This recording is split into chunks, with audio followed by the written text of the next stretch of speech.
The Lord be with you. I'm Deacon Keith Fournier, and our first reading is from the book of Jonah. The word of Yahweh was addressed to Jonah a second time.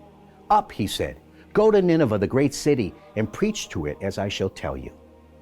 Jonah set out and went to Nineveh in obedience to the word of Yahweh. Now Nineveh was a city great beyond compare. To cross it took 3 days. Jonah began by going a day's journey into the city and then proclaimed, only 40 days more and Nineveh will be overthrown. And the people of Nineveh believed in God. They proclaimed a fast and put on sackcloth, from the greatest to the least. When the news reached the king of Nineveh, he rose from his throne, took off his robe, put on sackcloth, and sat down in ashes. He then had it proclaimed throughout Nineveh by decree of the king and his nobles as follows. No person or animal, herd or flock may eat anything. They may not graze, they may not drink any water.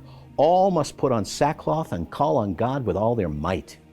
And let everyone renounce his evil ways and violent behavior. Who knows? Perhaps God will change his mind and relent and renounce his burning wrath, so that we shall not perish. God saw their efforts to renounce their evil ways, and God relented about the disaster which he had threatened to bring on them, and did not bring it. In our response, from Psalm 130, from the depths I call to you, Yahweh. Lord, hear my cry. Listen attentively to the sound of my pleading. If you kept a record of our sins, Lord, who could stand their ground?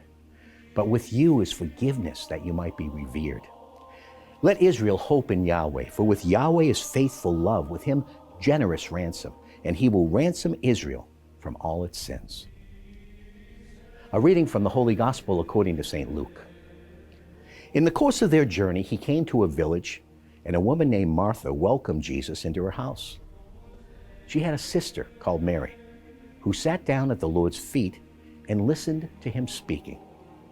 Now Martha, who was distracted with all the serving, came to him and said, Lord, do you not care that my sister is leaving me to do the serving all by myself?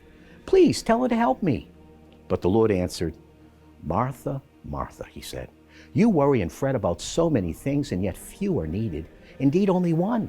It is Mary who has chosen the better part, and it is not to be taken from her.